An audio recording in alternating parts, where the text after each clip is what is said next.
good afternoon. It's honor to be here, and many thanks for these organizers, dignitaries, distinguished delegates, and partners and global citizens. I'm going to cover from village to space, advancing equitable access to space and sustainability literature through AI and AI for all. Yes, I am Shakti Kumar, founder and CEO of Orbitate, India's first private company working on in-orbit refueling technologies, life extension for the satellite. I'm coming from a deep village and humble village called Vadakalur and Perambalur district, Tamil Nadu state and India. But today my team and I building technology that works in zero gravity, this journey from village to space. It's not just mine. It's a model of what possible when technology and education dreams unite. But today, space is not a fiction, it's a fact. Satellite touch every part of our lives. You can see that wherever you can use whatever you are using it is coming from space and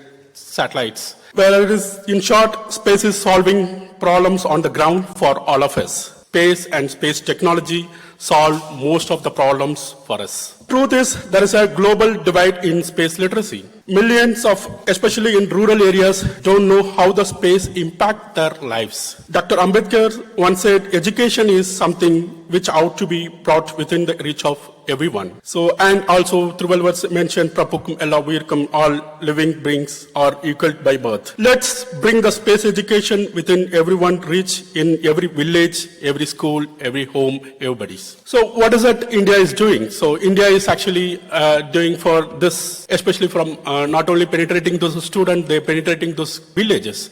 They are starting from 5 decades.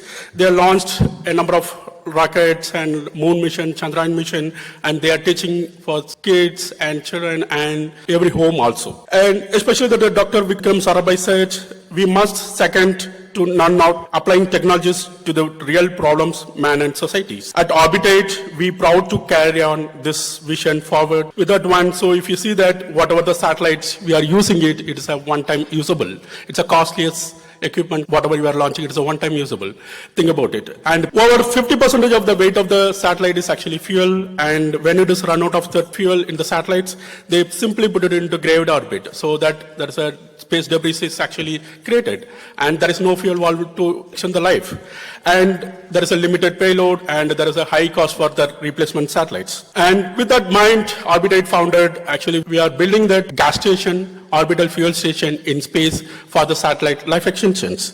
So make the satellites sustainable. So this will solve that over that it will stop generating the space debris and all the satellites in sustainable. With that one, we can able to extend the life from minimum 3 years to 7 years, and we can do that better payload management, and we can create a more opportunity cost. Especially we can generate same asset, we can generate extended revenue. What we are Orbitate is actually building, we are going to send a tanker satellites, will go on to dockage and do that refueling and life extensions, especially. And so these are the recent time actually we done that test at microgravity. Actually, if you see that where we are doing that microgravity and flowing and done lots of tests, especially. So it is not a science fiction, it's a fact, it's happening now. And whatever that, again, I'm selling this not a science fiction, it is a scheduled. And we are launching India's first, so global first mission satellite, especially a refueling satellite for make the sustainable satellite, bring it to sustainable satellites. And definitely, so why must sustainability literacy include space? How can we talk about sustainability without space? Earth monitoring, resource planning, disaster forecasting, all need space data. If you teach climate change in schools, let's also teach how space helps fight it. Every SDG can be enhanced with space applications. Sustainability literacy must now include orbital awareness. So there is a one tool we have to sort out these issues. We have artificial intelligence. That the AI is the great equalizer. And now we have another tool, especially there's AI, and if you are making with AI plus space, it's a massive impact. AI tutor can, in local languages, it can be penetrated to even your home and even your children, and can understand what is the use of space and the sustainabilities. And it is not only that cool children and all those things, and I'm talking about that it's a common people. So farmers and all the peoples. So this place actually, all the people has to be used that AIs and generate more and more data and interact with them and get it know about all those things. So how that investment model for the global impact, definitely. So we are going to propose actually 3 or 4 models. One is actually PPLB, and another one is space education as a service. So with that one, AI-powered curriculum in local languages delivered via satellite to low bandwidth areas, funded through CSR and ESG and philanthropic capital and all those peoples.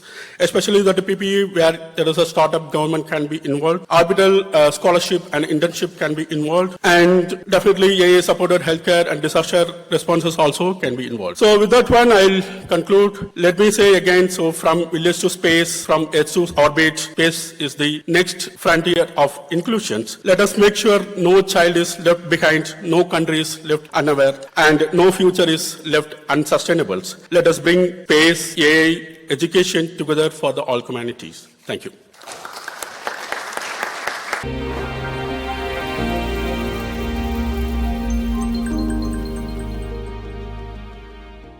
இந்த video உங்களுக்கு பிடிச்சிருந்தா like பண்ணுங்க, share பண்ணுங்க, comment பண்ணுங்க.